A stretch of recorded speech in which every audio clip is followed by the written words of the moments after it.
Nang marinig ni Hillary ang balak ng kanyang mga magulang na kumuha ng bodyguard para sa kanyang pagbabakasayon sa Pilipinas, agad na nagsalubong ang kanyang kilay. Matagal na rin kasi siyang hindi nakakauwi dahil sa dami ng trabaho sa ibang bansa. Gusto niyang magpahinga at muling makita ang mga paborito niyang lugar sa Pilipinas, pati na rin ang matalik niyang kaibigang si Rose Harper, na matagal na niyang hindi nakakasama. Ang ideya ng pagkakaroon ng bodyguard ay tila malaking abala para sa kanya. Hillary, gusto lang namin ng daddy mo na siguraduhin ang kaligtasan mo habang nasa Pilipinas ka. Hindi natin alam ang mga panganib doon, paliwanag ng kanyang ina, si Eleanor Green, sa isang mahinahong boses ngunit may halong pag-aalala. Ilang beses na itong ipinaliwanag sa kanya, ngunit nananatili pa rin ang pagtutol ni Hillary. I don't need it, kaya kong alagaan ang sarili ko. Hindi naman ako pupunta doon para makipag-away o makipagsapalaran.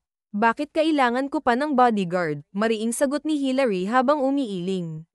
Napabuntong hininga si Eleanor, halata ang pagkaubos ng pasensya. Fine, pero mangako ka sa amin ng daddy mo na magiging maingat ka. Ayaw naming makarinig ng kahit anong balita na mapapahamak ka o gagawa ka ng bagay na ikakagalit namin, paalala nito habang nakatingin ng diretso sa anak. Napangiwi si Hillary, ngunit sinubukang magpakumbaba. I already changed, Maria. Hindi na ako tulad ng dating Hillary na puro party at away ang inaatupag. Makakaasa kayo na wala akong gagawin na ikakahiya nyo. Okay, tatawagan ko na lang ang bodyguard mamaya, sagot ng ina, ngunit bago pa ito makapagsalita ulit, mabilis na sumingit si Hillary. Huwag na, Maria. Sige na, magpapahinga na muna ako sa kwarto ko. Flight ko na rin mamaya, sabi niya bago tumayo at lumapit sa ina upang magpaalam. Hinalikan siya ni Eleanor sa pisngi. Ingat ka, anak, at huwag mong kalimutang tawagan kami kapag nakarating ka na roon. Pagpasok sa kanyang kwarto, sinulyapan ni Hillary ang kanyang malita at travel bag na nakahanda na sa gilid. Napabuntong hininga siya, iniisip ang mga plano niya para sa bakasyon. Ngunit bigla siyang napabalikwas mula sa kama nang maalala ang isang mahalagang bagay. Yung passport ko, dali-dali niyang binuksan ang travel bag upang siguraduhing nasa loob na ito. Nang masigurado niyang kumpleto ang lahat, humiga ulit siya sa kama at nakatulog ng mahimbing. Pagkagising, agad siyang naligo at nagayos ng sarili. Sa baba, naghihintay na ang kanyang ama, si Thomas Green, sa malaking salas. Hi, Daddy, bati ni Hillary na may malaking ngiti habang lumapit sa ama. Nakangiti rin itong yamakap sa kanya. Excited ka na, ha? Oo naman. Kung pwede nga lang lumipad papunta roon ngayon, ginawa ko na. Pero, unfortunately, kailangan ko pang magtiyaga sa eroplano, sagot niya na may halong biro.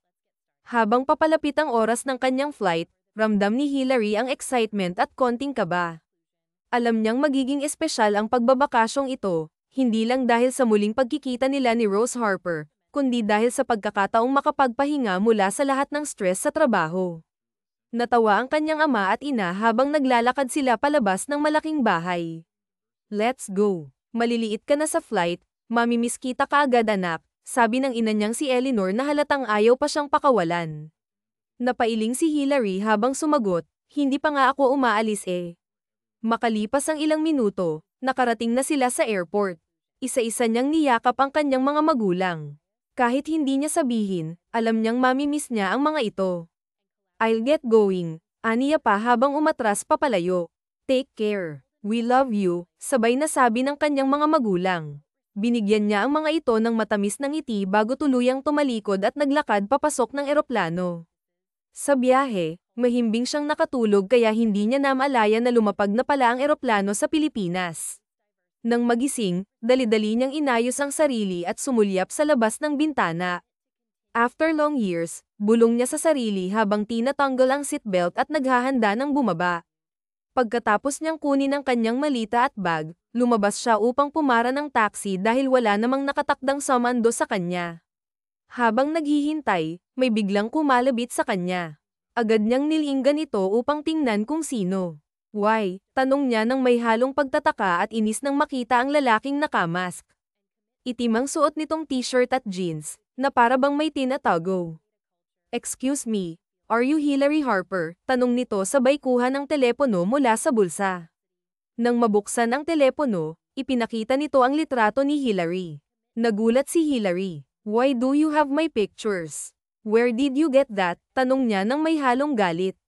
Hindi kasi siya ang tipo ng tao na mahilig mag-upload ng mga litrato sa social media, kaya't hindi niya maintindihan kung paano ito nagkaroon ng kopya ng kanyang mga larawan. From your father, sagot nito ng tipid, halatang wala rin itong interes makipag-usap ng mahaba. At bakit naman niya ibibigay yan sa'yo? Tanong niya, halatang hindi pa rin kumbinsido. Because I am your personal bodyguard and I am here to fetch you, maikli ngunit diretsyong sagot ng lalaki. Napailing si Hillary. That's impossible. Sinabi na sa akin nila ma'am na hindi na matutuloy ang pag-hire nila sa'yo, mariin niyang sagot habang umiiling. Well, they didn't inform me, miss. So basically, I'm still your bodyguard not unless your parents told me to back out, sagot nito ng kalmado, kahit halata ang pagkairita ni Hillary. Kinuha ni Hillary ang kanyang telepono at tinawagan ang mga magulang. Hindi naman nagtagal at sinagot ng mga ito ang tawag. Ma, ang sabi mo sa akin ay wala na yung bodyguard na kinuha nyo para sa akin. Bakit may lalaki dito na may hawak ng pictures ko at hinahanap ako? He even told me he's my bodyguard. Bungad niya sa telepono, halatang nagulat at inis. Nagkatinginan ng kanyang mga magulang sa kabilang linya. I am sorry. Hindi ko lang talaga kaya na walang magbabantay sa'yo dyan. Hindi mo naman siya kailangang kausapin. Just let him do his job, mahina hong paliwanag ng kanyang ina. Napabuntong hininga si Hillary. Hindi na ba mababago ang isip nyo? I'm not comfortable having someone around me who's not close to me. No. He's there so just be nice to him, dagdag pa ng kanyang ama bago pinatay ang tawag. Napahawak si Hillary sa kanyang noo dahil sa inis. Ano pa nga bang magagawa ko? My parents betrayed me, bulong niya sa sarili habang napatingin sa lalaki. Alam niyang naririnig nito ang pinag-uusapan nila, ngunit wala siyang magawa sa desisyon ng kanyang mga magulang. Nag-book siya ng taxi gamit ang kanyang telepono at hindi na nilinggan ang bodyguard nang dumating ang sasakyan. Pagdating niya sa kanilang family house, agad siyang nakaramdam ng antok sa pagod kaya't natulog siya. Nagising siya kinahapunan dahil sa reklamo ng kanyang tiyan. Habang nag-aayos para lumabas at kumain, laking gulat niya nang makita ang bodyguard na nakaupo sa salas. What are you doing here? Hindi mo ata alam ang salitang privacy, sir. Gosh, nagugutom na nga ako, sumasakit pa ang ulo ko, asep niya. In case hindi pa sinabi ng mga magulang mo, they permitted me to live in this house to, sagot nito ng kalmado. Wait, what? Come again, singit niya. Live in this house. Nahihibang ka na ba? Ayoko ngang may ibang taong sumusunod-sunod sa akin ang makasama pa kaya sa isang bahay. Hindi ako papayag. That's no, tanggi pa ni Hillary. Napabuntong hininga ang lalaki. Hindi ko sinabing titira ako dito. I have my own house and I'm just doing my job professionally, sagot nito, halatang pinipilit magpigil ng emosyon. Matapang na humarap si Hillary. Hindi ako anak ng presidente para sunod sa nirin sa bodyguard. Kaya huwag mo na akong susundan at talagang gutom na ako, sabi niya bago tuluyang lumabas ng bahay. Napailing si Magnus habang naiwan sa loob. Napakatigas nga ng ulo, bulong nito sa sarili. Kahit ayaw siyang makita ni Hillary, sinundan pa rin siya ng kanyang bodyguard mula sa bahay hanggang sa cafe. Sa kabila ng kanyang pag-iingat upang hindi magmukhang halata, pumasok din siya sa cafe nang hindi namamalayan ng dalaga. Para sa kanya, ito ay bahagi lamang ng kanyang trabaho, isang tungkulin na hindi niya maaaring balewalain. Habang kumakain si Hillary, naramdaman niyang may mga matang tila nakatutok sa kanya. Paimpol niyang sinuri ang paligid, ngunit wala naman siyang nakitang kainahinala. Napansin din niya na wala na ang bodyguard na madalas bumuntot sa kanya, kaya't nakahinga siya ng maluwag. Ang tahimik kapag mag-isa lang ako, bulong niya sa sarili habang ipinagpatuloy ang pagkain.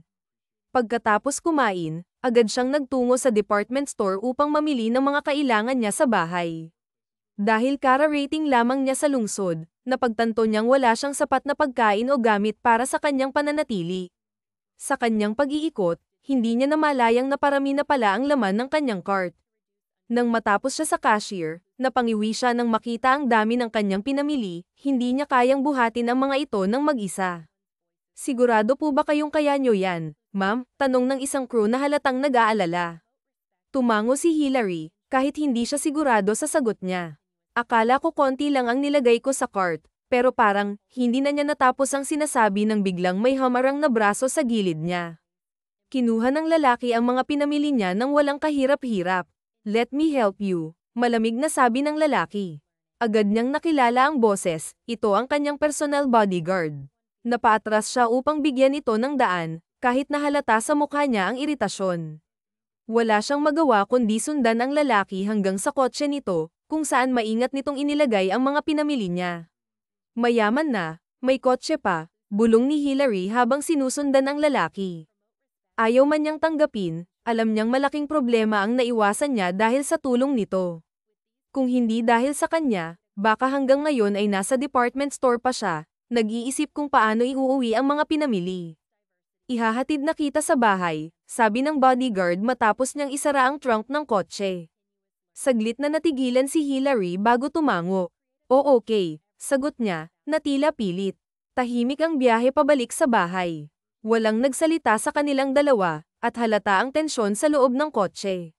Nang makarating sila, tinulungan pa siya ng bodyguard na ipasok ang mga pinamili niya sa loob ng bahay. Salamat, tipid na sabi ni Hillary. Kahit na ayaw niya sa presensya ng lalaki, naramdaman niyang may utang na loob siya dito. Kung wala ito, malamang ay mas malaki ang problema niya ngayon. Tinapunan siya ng bodyguard ng malamig na tingin bago nagsalita. No worries, pwede ka nang umuwi hanggat hindi pa ako sinusumpong ng ugali ko, aniya, na may bahid ng biro.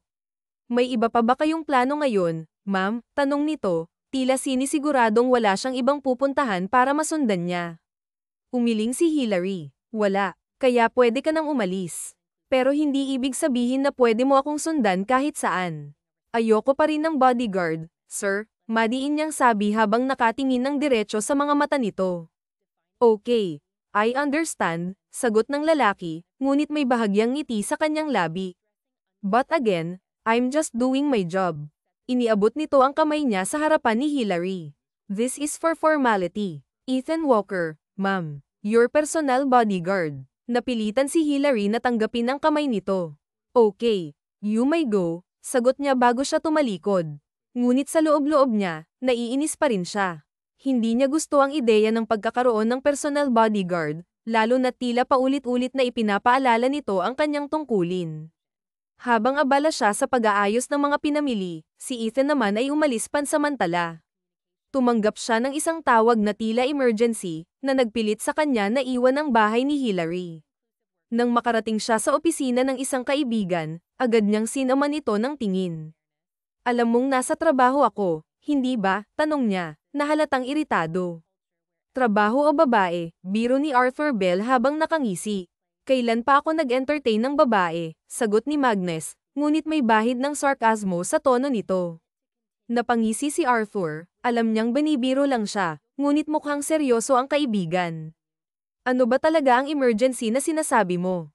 Kung niloloko mo lang ako, babalik na ako sa trabaho. Baka may puntahan na naman ang dragon na binabantayan ko, dagdag pa ni Magnus, halatang iritado na. Tumaas ang kilay ni Arthur. For real, dragon. Are you kidding me? Do I look like joking? Sagot ni Magnus, malamig ang tono. Napansin ni Arthur na hindi nagbibiro ang kaibigan kaya tumawa na lang ito ng bahagya upang maibsan ang tensyon sa opisina. You're not, pero napapansin ko, para kang problemado. Are you good? Tanong ni Arthur, nagtataka. Tumango si Magnus habang pasimpleng inayos ang upo. Medyo nahihirapan na akong suyuin ang dragon. I just want to befriend her para magaan ang trabaho ko. Kasi kung sa opisina lang ako, hindi ako mamamroblema ng ganito. Oh, tumango-tango si Arthur habang nakangisi. Kaya pala, alam ko na. Is she sexy, pretty, at chic, bro? Sunod-sunod na tanong nito, tila sobrang interesado. Napailing si Magnus. Why do you want to know? Just want to ask. She's a human. Anong sagot yan? Malamang, tao yung sinasabi mong dragon, biro ni Arthur habang tumatawa. Hindi na sumagot si Magnus, bagkus ay tinapunan lamang niya ng malamig na tingin ang kaibigan. Kinabukasan. Maagang nagising si Hillary dahil balak niyang bumisita sa kanyang Rose Harper sa probinsya. Napuno na niya ang bag ng mga gamit na kakailanganin niya roon. Ngunit bago pa siya makalabas ng bahay, isang kotse ang biglang humarang sa daanan niya. Pamilyar sa kanya ang kotse, ngunit hindi niya agad maalala kung kanino ito. Bumukas ang bintana at nakita niya si Magnus sa loob. "Tara na, ma'am," sabi nito. "Sasakay lang ako ng bus," tanggi ni Hillary, ngunit mapilit si Magnus. "Sakay na kasi. Galing ako sa bus station at kakaalis lang ng bus. Mamayang hapon pa raw ang biyahe papunta sa probinsya nyo," seryosong saad ni Magnus. Umiling si Hillary. "Sinasabi mo lang yan para sumakay ako dyan sa sasakyan mo," sagot niya at pumara ng taxi. Napailing na lang si Magnus sa katigasan ng ulo ng dalaga. Alam niyang hindi siya nagsisinungaling, wala siyang dahilan para lokohin ito. Nagmamagandang loob lang siya dahil kagabi, tinawagan siya ng ama ni Hillary at nakiusap na ihatid ang dalaga sa probinsya. Sinundan ni Magnus ang taxi na sinakyan ni Hillary. Nang makarating na ang taxi sa bus station, napakamot si Hillary sa ulo niya.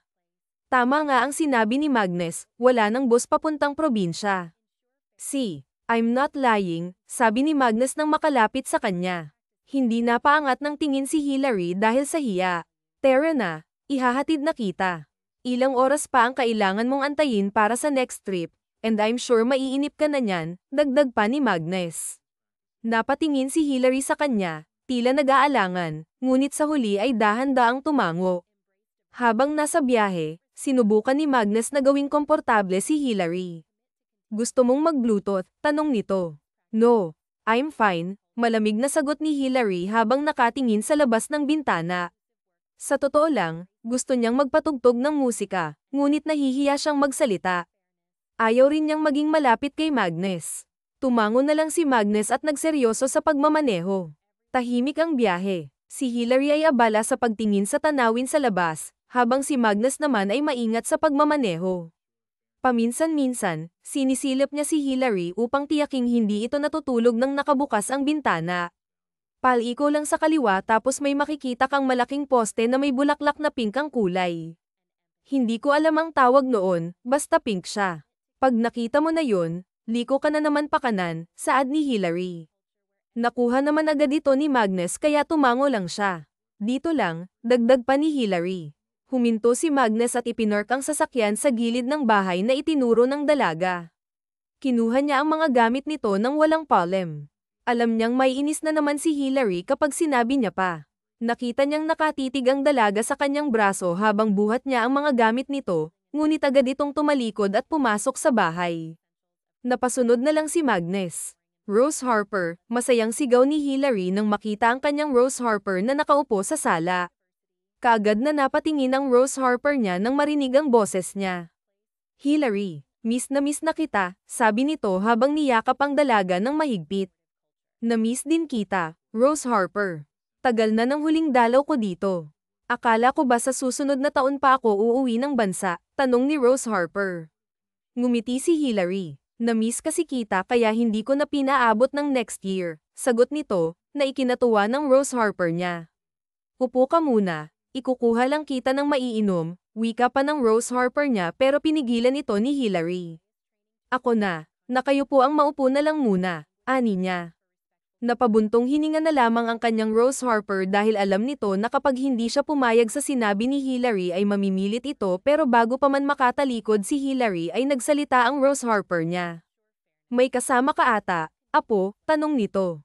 Napapikit si Hillary dahil muntik na niya talagang makalimutan na kasama niya pala si Magnus at nakatayo lamang ito sa tabi at mukhang batang naghihintay kung kailan pagsasabihan na umupo na. Napatingin kaagad si Hillary sa gawin ng binata. "Upo ka muna," aya niya. Tiningnan lang siya ni Magnus pero kaagad ding naglakad papalapit sa upuan. Itinabi muna ni Magnus ang mga bags ni Hillary sa gilid bago umupo ng tuluyan. Nagtungo na agad si Hillary ng kusina ng kanyang Rose Harper para kumuha ng maiinom nila. Pagkatapos niyang makapili ay nilagay niya sa tray ang mga iyon at binitbit palabas. Natapunan niya pa ng tingin si Magnus sa nakatingin lang sa kung saan. "Here po, Rose Harper," wika ni Hillary sabay abot ng juice sa Rose Harper niya pagkatapos naman ay kinuha yung isa at inabot kay Magnus. "Oh, sayo," ani niya Peto. Hindi siya sigurado kung magugustuhan ni Magnus ang juice na tinimpla niya. Iyon na lang kasi ang natitira doon at sobrang layo pa naman ng pamilihan sa lugar ng Rose Harper niya. Mabuti na lang at tinanggap kaagad ito ni Magnus. Hindi alam ni Hillary kung ano ang sasabihin sa Rose Harper niya lalo pat kanina pa ito tingin ng tingin kay Magnus. Kinuha niya na lamang iyong baso niya at naupo na ng maayos. Hindi mo nabalita sa akin na may kasintahan ka na pala. Nahihiya ka sigurong ipakilala siya sa akin ani pa ng Rose Harper niya na muntik niyang ikam. Buti na lang at napigilan niya ang sarili kaya hindi niya nailabas ang juice na nasa bibig niya. Napatingin din siya sa gawin ni Magnus na kalmado lang Rose Harper, kaibigan ko po siya. Hindi ko po siya jowa. Sagot niya rito pero mukhang hindi nakumbinsi ang kanyang Rose Harper kaya't nagsimula na siyang kabahan kung ano ang pwede niyang gawin at kung bakit parang hindi ito naniniwala. Hindi ka naman magsisinungaling sa akin, now. Hindi ba? Seryosong saad nito habang tinitignan siya sa mga mata. Medyo natakot tuloy siya kahit wala naman siyang ginagawang masama. Hindi, Rose Harper. Hinding-hindi ko po yun gagawin sa inyo. Hayaan mo, kapag nagkaroon na ako ng kasintahan, ipapakilala ko kaagad sa inyo Malinaw na kaibigan ko lang po si Magnus, paliwanag pa sa kanyang Rose Harper at ginawaran ito ng napakalaking ngiti. Ngumiti din sa kanya pabalik ang kanyang Rose Harper. Sure na ba yan? Malokong tanong ng kanyang Rose Harper. Oo naman po, si Magnus na ang sumagot. Gaman ng pakiramdam ni Hillary dahil doon, hindi na siya kukulitin pa ng kanyang Rose Harper kung bakit ba kasi naisipan iyon ng kanyang Rose Harper wala namang kakaiba sa kanila ng bodyguard niya. Tapos nagsinungaling pa siya na magkaibigan sila. Ang totoo'y hindi naman talaga siguro'y magkakilala dahil alam niya na ang pangalan nito.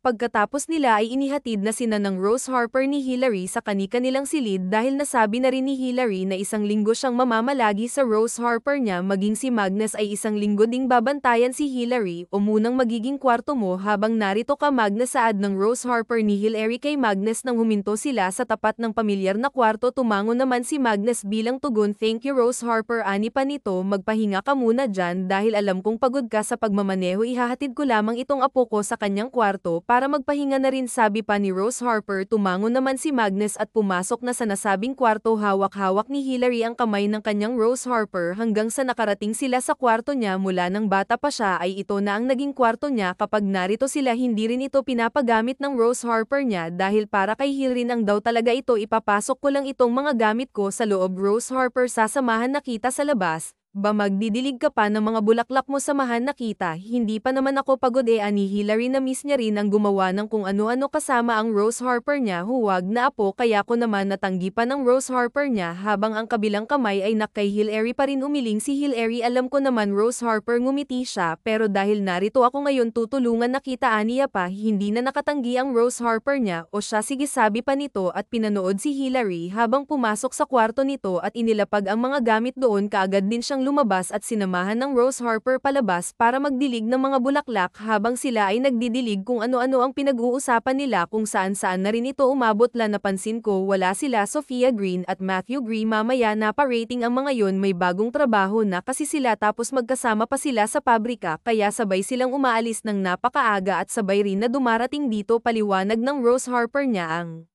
Matthew Green at Sophia Green niya kasi ang kasama ng Rose Harper niya dito sa bahay medyo may katandaan na rin kasi ito kaya kailangan talaga ng kasama palagi medyo malungkot nga siya na kapag ganitong umaga ay wala pala itong kasama paano po kapag umalis na ako wala ka ng kasama kapag ganitong oras malungkot niyang saad ayos lang naman yun apo kailangan din kasi nila ng trabaho kumuha na lang kaya ako nang magbabantay sa inyo ako na ang baalang magpasahod o kaya isasama na kita sa state sige na Rose Harper gusto ko lang na may mag-aalaga talaga sa inyo like to talk 247 para mabantayan ka kasi kapag ganito mag-aalala ako kung anong nangyayari sa'yo lalo pa at sa gabi mo lang sila makikita sa gabi ka lang din nila maalagan nakangusong saad niya nagsimula na ngang mag-alala si Hillary akala kasi niya ay hindi na magtatrabaho ang Sophia Green niya dahil magbabantay na lang sa Rose Harper niya dahil may sahod naman ito galing sa mommy niya pero naghahanap pa pala ng ibang trabaho ayaw din naman niya na pagsabihan o ano siguro'y makikiusap na lamang siya kung pwede sa Rose Harper niya na lamang mag-focus at kung hindi naman ay kukuha siya ng ibang magbabantay sa Rose Harper niya masigurado lang na maalagan ito kahit nasa malayo siya.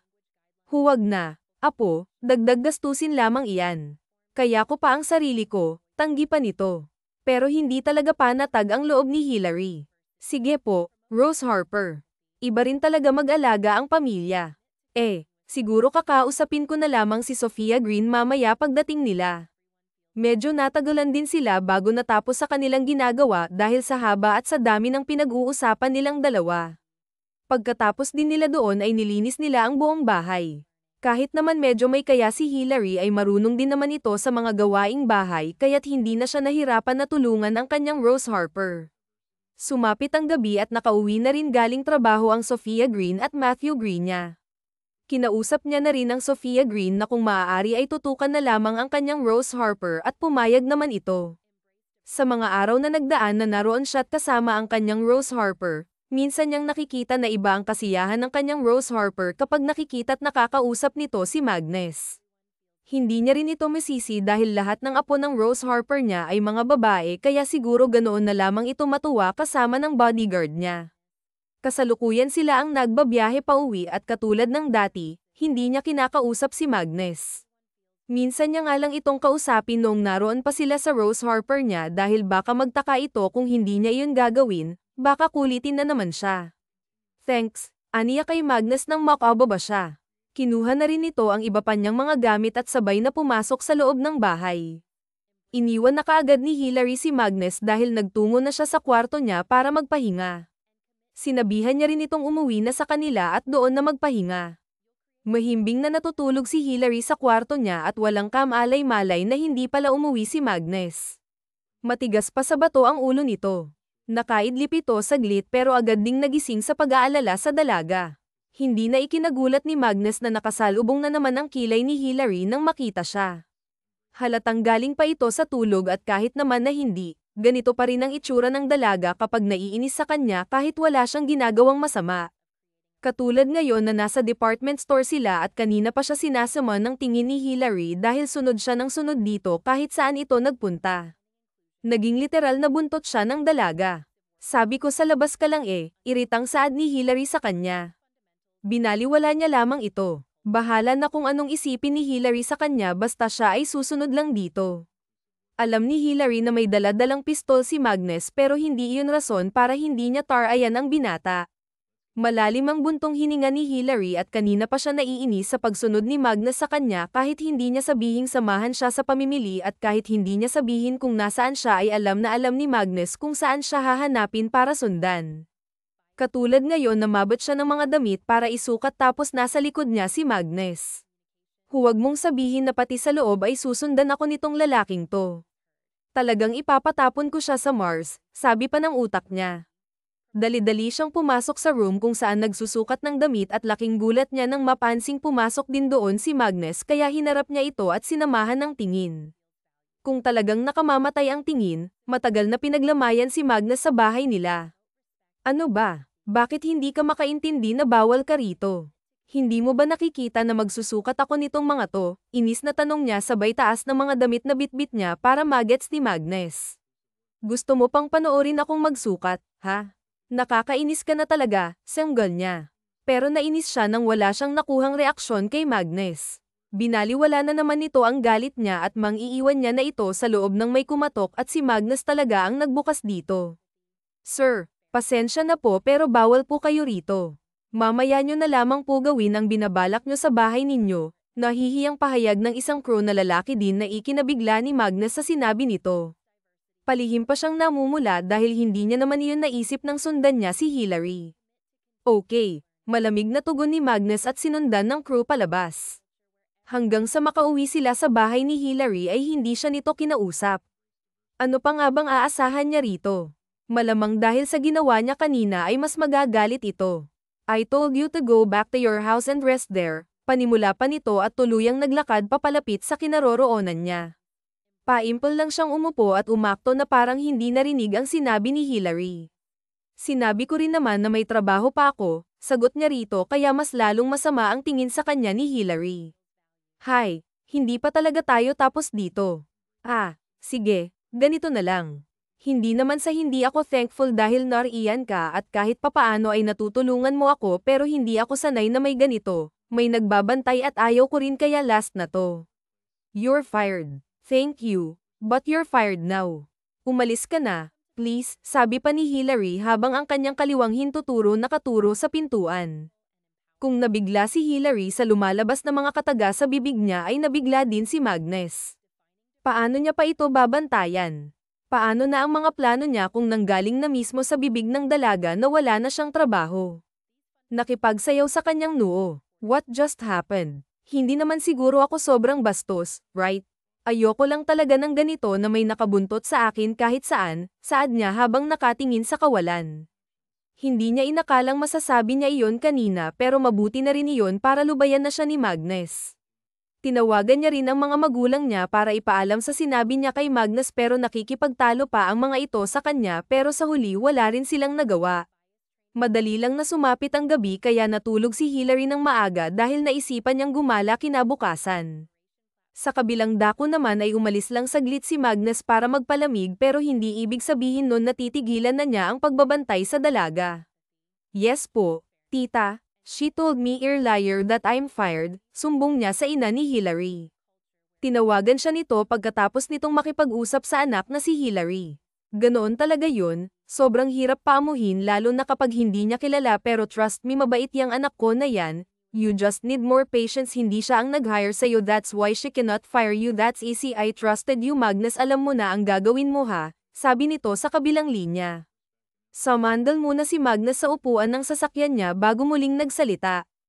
I know, tita unless kung sa inyo na talagang ang galing Eddie babalik na agad ako sa office ikaw lang din ang pinagkakatiwalaan namin ng daddy niya kaya hindi ka namin tatanggalin sa trabaho mo na yan pasensya ka na talaga sa anak ko Magnus ako na lang ang hihingi ng tawad para sa kanya. Dati pa lamang ay alam na ng ina ni Hillary na mahihirapan talaga si Magnus sa anak nila lalo pa sa ugali nito na hindi maintindihan pero naniniwala naman sila na magiging maayos din ang dalawa lalo pat mabait at masunurin itong si Magnus. Hindi sinakukuha ng kung sino-sino'n bodyguard dahil sa panahon ngayon sobrang hirap ng magtiwala sa kung sino-sino lang.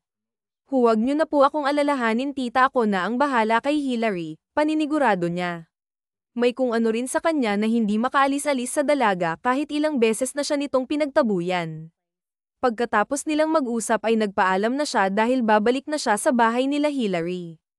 Sa katunayan minsan ay doon siya natutulog sa kabilang kwarto para bantayan si Hillary kahit gabi pero hindi ito alam ni Hillary.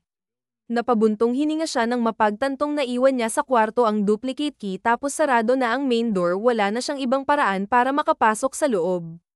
I am destined to sleep here tonight, ang baklandang sabi niya. Umupo na siya sa gilid ng pintuan sana maisipan ng babaeng yun na mag-check dito sa labas pero malabo kasi hindi naman niya yun ginagawaan niya pa. Nagsimula na rin siyang lamigin na hindi naman niya naramdaman kanina inaantok na rin siya kaya ilang minuto lang siyang nakapikit ay nakatulog na siya kaagad.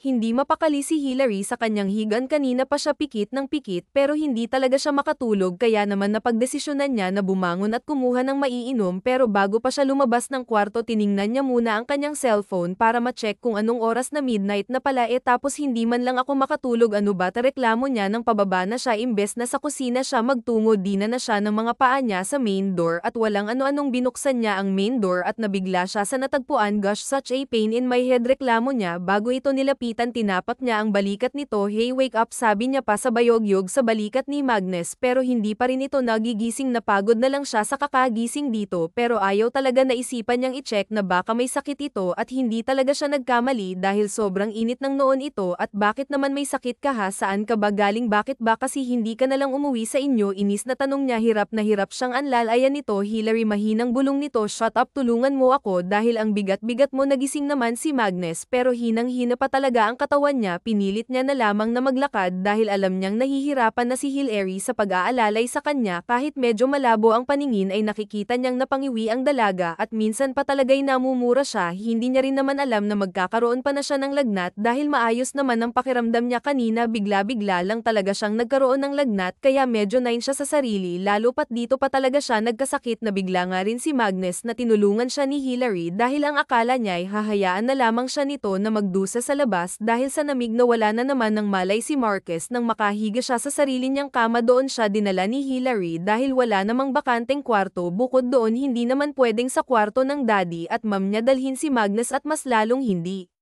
Pwede sa kwarto niya, just gonna remove your jacket, paanan pa ni Hilary kay Magnus na mahimbing nang natutulog. Pagkatapos niyang habarin ng jacket nito ay isinunod niya ang damit. Pagkatapos naman ay lumabas muna siya ng kwarto para ipagkamali. At Bimpo, bakit ko nga ba ginagawa? Tanong niya sa sarili habang pinupunasan si Magnus, at nang matapos siya itinabi niya ang pamunas at ang lagayan nito sa mesa bago umupo sa gilid ng binata. Sa hindi malamang kadahilanan ay napatitig siya sa mukha nito. Muntik na nga niyang kutusan ang sarili kung bakit tila ay hindi magawang ibaling sa ibang bagay ang tingin niya, at sa binata pa talaga. Alam naman niyang may itsura talaga ito at may magandang pangangatawan, pero iba pa rin talaga ang pakiramdam kapag nilapitan mo na yung tao. May napagtantotoy siya sa kanyang sarili habang hindi mawala-wala ang tingin kay Magnus. Bakit nga ba ayaw na ayaw ko sa'yo kahit alam ko namang ginagawa mo lang ang trabaho mo? Ang bait mo rin pala kapag natutulog ka, no, you look like an angel, pero kapag nagising ka na daig mo pa ang taong walang kemo emosyon sa buhay. Wika niya. Malakas ang loob ni Hyler ngayon dahil alam niyang tulog na tulog si Magnus at imposibleng marinig siya nito. Hindi nga ito makalakad ng maayos kanina at hanggang ngayon iniinda pa ni Hilary ang sakit sa balikat niya. Pumakat ng buntong hininga si Hilary. Hindi kaya, no, hindi pwede, mali lang ako nang iniisip. Tanggi niya. Nagmumukha na siyang baliw na kinakausap ang sarili. Naisip niya lang naman na baka may pagtingin na siya sa binata. Hindi naman imposible iyon. Paano naman nangyari? Ang alam ko lang ay ayaw ko ng bodyguard and the heaven knows about my reason. Pero bakit ganito na ako ngayon? I feel like I have chang, lalo na ngayon nakaharap ko siya, pero tulog nga lang. Bakit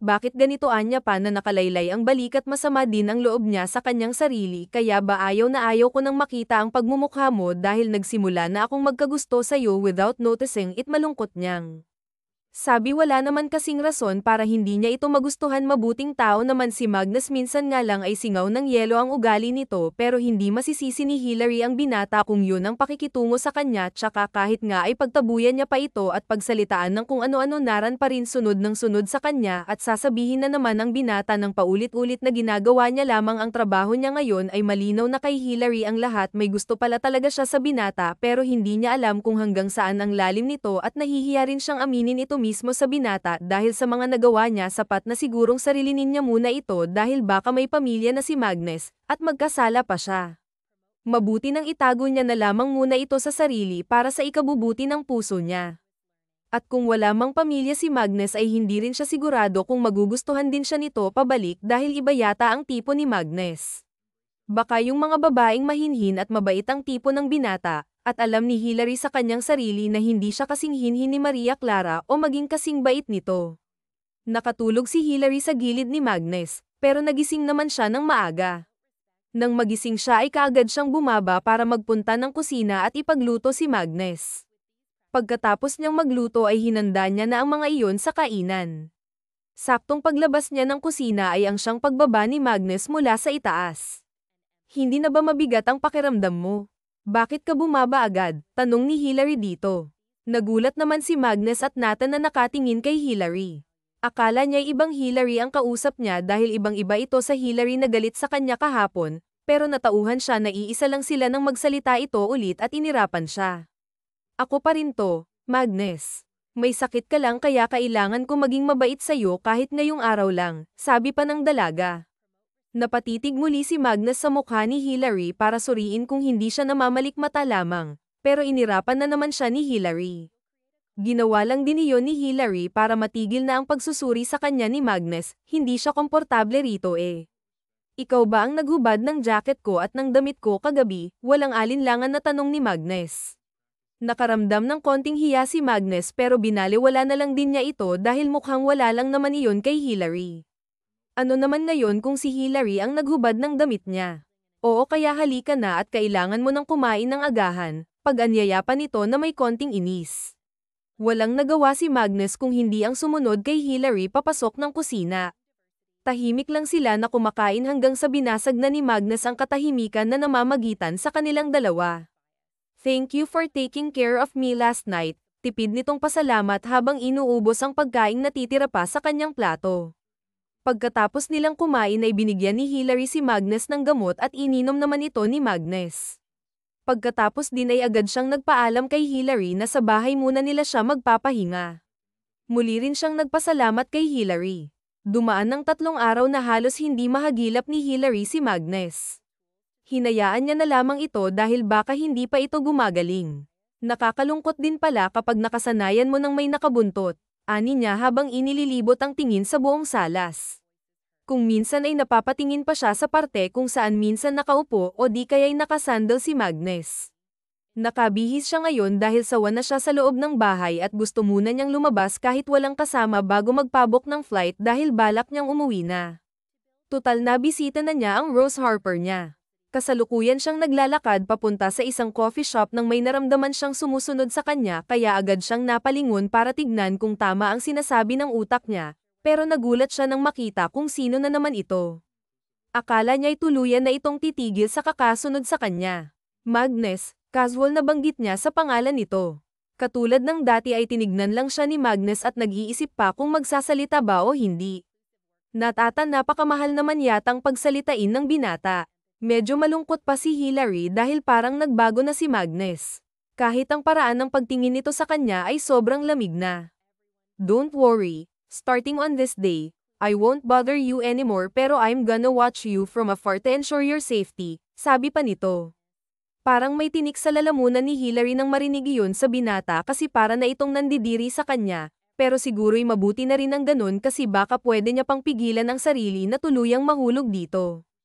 Hindi siya nagsalita, tumango lang siya at kaagad na tumalikod dito. Ayaw niyang magsalita kasi baka kung ano pa ang lumabas sa bibig niya. Halos hindi niya maubos ang kape na inorder niya sa cafe. Umuwi siya pero wala siyang gana kahit ilang beses niyang kinumbinsi ang sarili na dapat ay hindi malungkot dahil mataray siya at siya si Hillary, pero hindi ganoon kadali iyon. Pagka-uwi niya sa bahay ay imbes na sa kwarto siya pumunta, sa kusina siya dinala ng kanyang mga paa. Iinom ko na lang siguro to, maybe I'll be fine tomorrow, ani niya pat kinuha ang bote ng alak. Dinala niya ito sa kitchen counter at doon uminom. Hindi niya na rin namalaya na muntikan niya na itong maubos dahil sa pag-iisip ng kung ano-ano. Habang umiinom si Hillary ay napakamot ng ulo si Magnus sa labas. Kitang-kita nito kung paano ginawang tubig ng dalaga ang alak at hindi na niya kayang panoorin ito at may naisip siyang dahilan para makapasok at may sagot kung sakaling tanungin siya ni Hillary na paniguradong magtatanong ito. Nasa kanya pa rin yung susi kaya makakapasok siya kahit hindi siya pagbuksan ng dalaga. Ah, anong ginagawa mo dito? Lasing na, tanong ni Hillary na namukan siya. Napailing na lamang si Magnus at kinuha ang baso na hawak-hawak ni Hillary. May laman pa ito kaya ininom niya na rin dahil sa inis. Binabantayan ka. You told me babantayan mo lang ako from afar. Why come near me? Wait, are you stalking me? Natatawa niyang saad. Napangiwi na lamang si Magnus dahil mukhang lasing na talaga ito. Hinawak ka ni Magnus ang magkabila nitong kamay kaya pilit binabawi ito ni Hillary. Huwag mo akong hawakan. Aakyat na ako sa room ko and sleep there, and you, ngumuso si Hillary kay Magnus. Umuwi ka na, ani at pumikit-pikit. Bakit ka ba naglasing? Tak ang tanong ni Magnus. Wala naman siyang nakikitang dahilan para maglasing ito. Ang random naman yata, pero naalala din niyang hindi niya lubusang kilala si Hillary kaya baka dahil ang sa gusto niya talagang uminom kaya uminom siya mag-isa. Nang marinig ni Hillary ang tanong ni Magnus ay inirapan niya ito kahit lasing na siya at hilong-hilo dahil sa lakas ng tama ng alak. Naririnig niya pa rin ng sakto ang boses nito na mas ikinairita niya. Tandang-tanda niya pa na ito ang dahilan kung bakit siya napainom kaya wala itong karapatan na magtanong kung bakit. Bakit ka ba nagtatanong? Bato niya pabalik. Nagpakawala ng buntong hininga si Magnus. Ang tigas talaga ng ulo mo kahit kailan. At kailan pa naging malambot ang ulo ng tao? Can you just tell me the reason why you get drunk? Bakit ko nga ba kinakausap tong lasing? Ani ni Magnus. Napagtanto ni Magnus na dapat ay hindi na lamang niya diniin si Hillary at inalala niyang lasing ito kaya malamang ay wala siyang makukuhang matinong sagot, lalo pa at siya si Hillary. Pero sabi nga nila na kapag lasing ang isang tao ay hindi nito magagawang magsinungaling, pero ayaw niya namang pilitin ang dalaga na sumagot ng matino kung wala talaga ito sa sarili. Ay nalalaya ni Magnus si Hillary pero pilit ang dalaga na lumayo sa kanya. Huwag mo akong hawakan, sabi asak pa nito kahit halata naman na kailangan niya ng tulong ay nagmamoldita pa rin kahit kailan talaga ano. Napailing-iling na lang si Magnus. Let me, ihahatid lang kita sa kwarto mo para makapagpahinga ka na. You're so drunk, Hillary, kailangan mo ngang matulog, ani niya pa. Nag-angat ng tingin si Hillary at sinaman siya nito. Kaya ko ang sarili ko kaya iwan mo na ako. Alis na, sabi pagmamaktol niya. Namumula ang mukha ni Hillary dahil sa kalasingan pero sobrang ganda pa rin kahit medyo gusot ang buhok ay maganda pa rin. Hindi ka nga makalakad ng maayos. Paano ka aabot sa kwarto mo niyan sa taas ha? Hamon pa ni Magnus. Wala kang paki, asak ni Hillary sabay tulak sa binata. Parang kailangan ni Magnus ng ilang milya na pasensya para sa masungit na dalaga. Gusto lang naman niya itong ihatid para makapagpahinga ito. I just want to help you, Hillary. Ako na nga itong nagmagandang loob sa iyo I don't need it so please leave me. Why are you so stubborn? Can you just behave just this time? No, ayoko, giit pa ni Hillary. Why? Kunot noong tanong ng binata. Because, tumaas ng bahagya ang kabilang sunok ng kilay ni Magnus. Because what? Pisa niya pa. Tiningnan siya ni Hillary sa kanyang mga mata. Because I like you, stupid, hindi na natapos ang sasabihin ni Hillary nang bigla itong nawalan ng malay. Buti na lang at alerto si Magnus kaya agad niya itong nasalo. You're kidding me, right? Naguguluhang tanong ni Magnus sa walang malay na dalaga. Paano naman ito magkakagusto sa kanya? Kahit anino niya ay halos ipagtabuyan, hindi siya lubos na makapaniwala. Kinarga niya na lamang si Hillary na parang bride niya papasok sa kwarto nito. Siya naman ngayon ang nagbantay sa dalaga. Kinabukasan ay nagising si Hillary na may kumikirot sa kanyang ulo. Minulat niya ang mga mata niya at gulat nang makitang nasa loob na siya ng kwarto. Ang tanging natatandaan niya lamang ay nasa kitchen counter pa siya, pero papaanong umabot siya sa sariling kwarto? Sobrang lasing ko ba? Tanong niya sa sarili. Hindi niya na talaga matandaan. Nagpalit muna siya ng damit bago bumaba at nagtungo sa kusina. Pero papasok pa lamang siya ng kusina nang makita ang pamilyar na balto ng katawan na nakatalikod at mukhang may niluluto. Hoy, what are you doing here in my house? Ani niya Peto. Kaagad namang napalingon si Magnus nang marinig ang kanyang boses. Binigyan siya nito ng tipid ng ngiti bago ibalik ang tuon sa kanyang niluluto. Dali-dali niyang pinatay ang stove at nilapitan si Hillary. Cooking. May bahay ka naman. Bakit hindi ka doon magluto? I know, but I feel like I need to cook something for you. Hindi mo ata natandaan na sobrang lasing mo kagabi kung ano-ano pang pinagsasabi mo. Biglang tumayo si Hillary sa kinauupuan niya. Anong sinabi ko? Tsaka bakit ka nandito kagabi ha? Bakit ka nangingialam? Napangisi si Magnus. You really want to know? Ha? Ano ba ang niluto mo? I'm so hungry na. Reklamo ni Hillary sabay silip doon sa niluluto ng binata. Napasilip din doon si Magnus bago sumagot sa dalaga. Secret, upo ka na lang muna ulit and let me serve you. Mamaya na natin pag-usapan nung tungkol sa kalasingan mo kagabi, sabi pa nito at tuluyan siyang tumalikod para maghanda ng pagkain. As if kakausapin pa kita mamaya Ayaw mong malaman kung anong sinabi mo sa akin kagabi. Sige. After nating kumain ay aalis na ako, pananakot pa nito. Umagang-umaga pa lang ay nagsalubong na ang noo ni Hillary at Katie na siyang malaman kung ano pinagsasabi niya habang lasing siya. Maling desisyon talaga na buksan niya yung anak, namuntikan niya na palang maubos. Akala niya ilang shot lang ayaw niya na ring magreklamo sa ginagawa ni Marcus dahil mas inaalala niya pa ang tiyan niya na nagrereklamo na rin. Mas nagutom din siya dahil sa mabangong amoy galing sa luto ni Mamag marunong pa ang magluto ang loko na taanin ng utak niya na iilang si Hillary habang kumakain sila kaya hindi siya nagsalita. Minsan niya lamang nahuhuli si Magnus na nakatingin sa kanya pero ayaw niya iyong bigyan ng mali siya kahit iba ang dating ng mga tingin na iyon sa kanya dahil nga sa may gusto siya kay Magnus. Pagkatapos ng kumain, nagpresente siya na ang maghuhugas ng pinagkainan dahil nakakahiya naman kung si Magnus pa ang gagawa noon siya na nga ang naghahanda ng pagkain, siya pa ang maghuhugas. Pero pinalabas siya ni Magnus sa kusina dahil ito na raw ang gagawa kaya napilitan siyang magpunta sa salas at doon magpahinga saglit. Kinakabahan na rin siya baka mamaya ay pagkatapos ni Magnus sabihin nito sa kanya ang mga sinabi niya sa binata kagabi. Imbes na mag-isip ng kung ano-ano, kinuha niya ang kanyang cellphone at nireplyan ng mga mensahe galing sa kanyang mga magulang, may iba rin na galing sa iba niyang pinsan. At dahil medyo natagalan si Magnus sa kusina, nag-selfie na muna siya at in-upload iyon sa story niya. Agad niyang ibinaba ang cellphone niya nang marinig niya ang yapak ni Magnus na papalabas na ng kusina at ilang saglit pa ay nasa harapan na niya agad ito. Naaalala mo pa ba ang mga sinabi mo kagabi? Tanong na naman ni Magnus. Hindi na nga, hindi ba kanina ko pa yan sinasabi sa'yo na hindi ko naaalala? Gets, sinulyapan muna ni Magnus ang nakangusong si Hillary bago nagsalita. Ah, you told me last night that you like me. Nanlaki agad ang mga mata ni Hillary sa narinig. Bakit sa lahat ng pwede niyang sabihin iyon pa talaga? Nakakahiya. And wala na yun lang, usisa pa ni Hillary. Umakto siyang parang wala lang. Umiling si Magnus. The rest ay nakipagtalo ka sa akin dahil tinanong kita kung bakit ka uminom at bakit ayaw mong magpatulong papunta sa kwarto mo halata namang hindi mo kaya kagabi dahil sa kalasinggan mo kahit talaga lasing ka moldita ka pa rin, sabi pa nito. Sorry pero wala akong maalala, tanggi pa ni Hillary. Naisip na lang niya na kung ano man ang nasabi niya kagabi, wala namang mangyayari at saka it's normal and uuwi na rin siya kaya dapat ay wala na siyang pakialam it doesn't matter. Ha, wala akong paki kung hindi mo na yun maalala dahil mas mahalaga pa ang sasabihin ko ngayon sa'yo, mariing sabi ni Magnus.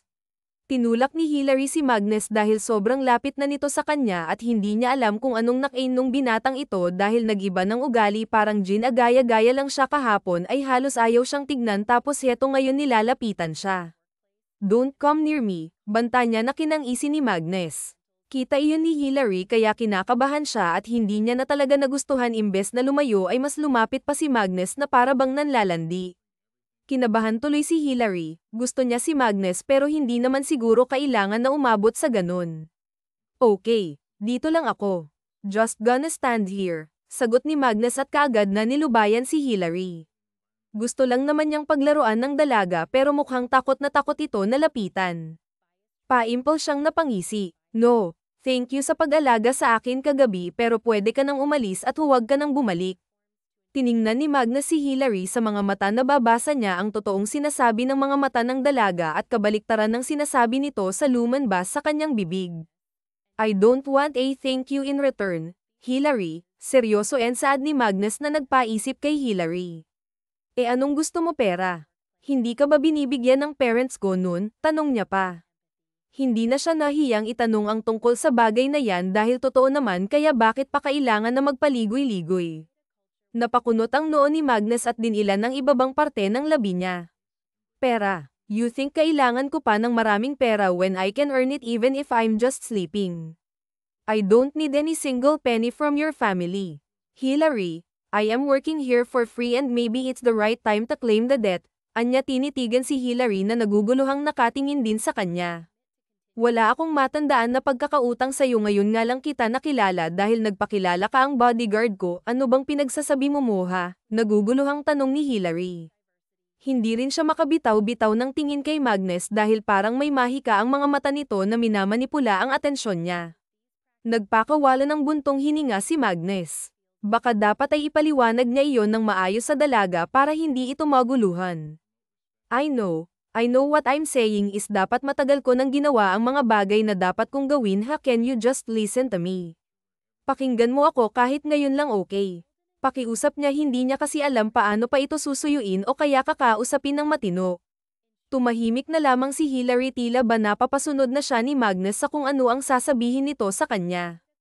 Siguro hindi mo ako kilala pero ako kilalang kilala na kita high school pa lamang tayo we're schoolmates back then and binabantayan na kita kay noon pa hindi ka ba nagtataka bakit yung mga nanliligaw sa'yo noon umaalis at iniiwan ka kagad it's all because of me tinakot ko sila at alam kong maling iyon dati kasi wala akong lakas ng loob at ang tanging nagawa ko lang ay paalisin lahat ng mga lalaki na gusto kang paibigin binabantayan pa kita kahit nasa malayo lamang ako para masigurong ligtas ka at first hindi yan alam ng parents mo but when they call me doon na ako umamin pero hindi sila nagalit sa akin siguro hindi lang nila inakala na magagawa ko yun kasi tahimik nga lang ako sa mga gatherings natin yes minsan ay nagkakasama tayo sa mga gatherings pero hindi mo ako napapansin you were busy with something while I was busy watching you and so just magkumari ang parents natin. Mahabang sanaysay niya halos hindi maproseso sa utak ni Hillary ang lahat ng mga narinig niya may parte sa utak niya na nagsasabi na baka nagsisinungaling lang si Magnus pero malaki pa rin ang parte na nagsasabing totoo ito at ang dapat niyang pakinggan ay ang sinasabi ng kanyang puso. And what are you trying to point out here? Gusto kita matagal na no, I have loved you since then. The reason why when your parents talked to me about that bodyguard thingy I didn't decline kasi inisip ko na baka yun na ang magiging dahilan para makasama kita. Punong-puno ng sinseridad ang boses ni Magnus nang ipagtapat ng iyon kay Hillary. Sa wakas sa tagal ng panahon nagkaroon na rin siya ng sapat na lakas ng loob, nilapitan niya kaagad si Hillary dahil naiyak ito. Hey, are you good? Sorry, anya, pasinaman lamang siya ng tingin ni Hillary tapos tumingin sa ibang direksyon. Bakit ka kasi ganyan? Bakit ngayon mo lang sinabi ngayon kung ano-ano na ang nasabi ko sa iyo? I feel so guilty kaya I didn't know kasi hindi mo sinabi, sana sinabi mo nang mas maaga, kupal ka lang eh. Paninisi pa ni Hillary. Pinipigilan lang ni Magnus na hindi matawa sa naging reaksyon ng dalaga, nakakatuwa kasi ito sa paningin niya. Kung sinabi ko ba may mangyayari?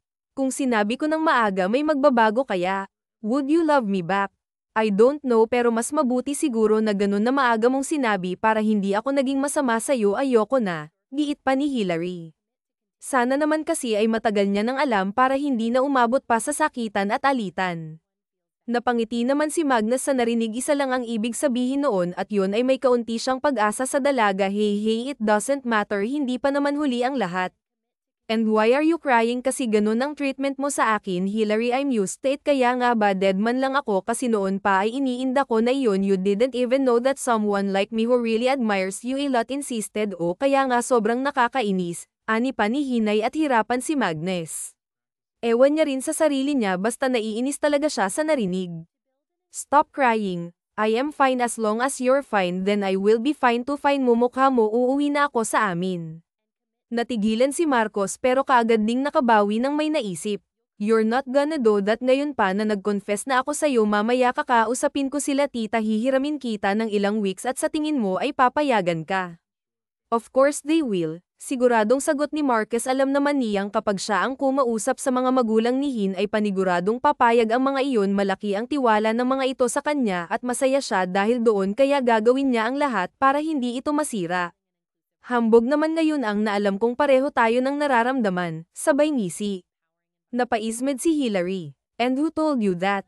Gawa-gawa ka ng kwento. You didn't admit it yet but I can feel it. How can you hug me now? You should hug me kasi ikaw ang may kasanaan kung bakit ako umiyak. Pagmamaktol ni Hina na parang bata. Natawa na lamang si Magnus at kaagad na nilapitan ng dalaga at niyakap ito. Simula sa araw na iyon ay opisyal na niligawan ni Magno si Hillary, maging sa mga magulang nila ay nagpaalam ang dalawa at sobrang saya ng mga ito na ibinalita nila ni Magnus ang relasyon nilang dalawa. Bumalik din ng dalawa sa probinsya para aitar rin ang sinabi ni Hillary na kapag nagkaroon siya ng kasintahan ay ipapakilala niya sa Rose Harper niya. Laking tuwa naman ito nang ipinakilala ni Hillary si Magno sa Rose Harper niya. Sabi pa ng Rose Harper niya na noon pa man ay alam na nitong may gusto ito ang dalawa sa isa't isa pero hindi lang maamin ang mga ito. Kasalukuyang nasa teres si Hillary ng bahay ni Magnus at si Magnus ay kumuha lang ng tubig sa ibabaen. Makabalik si Magnus sa teres ay napansin niya na parabang malungkot ang kanyang kasintahan kaya agad niya itong niyakap mula sa likuran sabay abot ng tubig. May problema ba? You look bothered, manambot na tanong nito. Nanatiling napatanjin si Hillary sa ibang bahay sa harapan niya. Natagalan bago siya nakasagot. You know, masaya naman sila mama at papa sa atin, but the case is, they want me to go back there tomorrow. Nakapag-book na rin sila ng flight ko at kanina ko lang din nalaman, panimula niya pa. Pilit niyang tinatago ang lungkot sa kanyang boses pero kahit gaano pa siya kagaling magkunwari ay may bakas na lungkot pa rin dito at naramdaman din ni Magnus na malungkot si Hillary dahil doon. Hindi niya rin naman pwedeng pigilan ang mga magulang ni Hillary dahil mas kailangan ng dalaga ng mga magulang niya doon dahil may trabaho si Hillary sa labas ng bansa. Mas maganda nga iyon kasi alam kong nami-miss ka na rin nila as much as I wanted you here with me. Hindi naman pwede na salungatin ko ang mga magulang mo. Besides, pwede naman akong dumalaw doon kaya huwag kang mag-alala sa akin. I was tamed by a dragon so I will behave here, paninigurado ni Magnus. Kung pwede nga lang na araw-araw niyang makasama si Hillary ay gagawin niya. Kaso nga may mga kailangan itong gawin doon at alam niya ang dahilan kung bakit ito malungkot ay yun ay dahil nag-an na ang kanyang kasintahan sa kanya pero wala naman itong dapat na ipag-alala dahil kahit na nasanay na siya na nariyan parati si Hillary kaya naman niyang mamuhay ng gaya ng dati tsaka kapag nami-miss niya ito ay dadalawin niya si Hillary. Okay, bisitahin mo talaga ako doon kung ayaw mong ipadala kita sa ibang planeta. Kunwari ay pananakot ni Hillary na ikinatawa ni Magnus. As if kaya mong gawin yun. Anong akala mo sa akin? Weak kaya ko yun lalo na kapag nagloko ka. I won't, ma'am, promise you that. Pagkatapos ng mag-usap ay tinulungan na ni Magnus si Hillary na mag-impake ng mga gamit niya. Pero nasa kalagitnaan pa lamang sila ng pag-iimpake ay may tumawag sa telepono ni Hillary kaagad niya itong sinagot. Ma, aniya pa, nakapag-impake ka na agad, tanong nito. Opo, it's just a prank baby, sorry, ang dad mong nakaisip na sorry na. Ang successful ng prank ninyong dalawa, muntik na akong maiyak dito, nakangusong reklamo niya. Sino pa niya si Magnus na may nagtatanong ng mga mata? Si Mom, she pranked me. Huwag mo na ituloy iyan, aniya pa rito. Sinunod naman ni Magnus ang sinabi ni Hillary. Binitawan niya yung mga damit na ipapasok niya sana sa malita at kaagad itong umupo sa tabi ng dalaga. Kausapin niyo po muna itong noo, ibabalik ko lang ang mga gamit ko sa cabinet, sabi niya sa mama niya bago inabot ang telepono niya kay Magnus. Masayang-masaya ang puso ni Hillary nang sabihin ng mama niya nag-stand ang bakasyon niya, ibig sabihin noon na makakasama niya pa ng mas matagal si Magnus, at ang unang pumasok agad sa utak niya ay ang bumalik sa probinsya kung saan naroon ang Rose Harper niya. Sigurado ding matutuwa na naman iyon kapag nalaman na makakasama nito maging si Magnus na napamahal na rin sa Rose Harper niya. Wakas.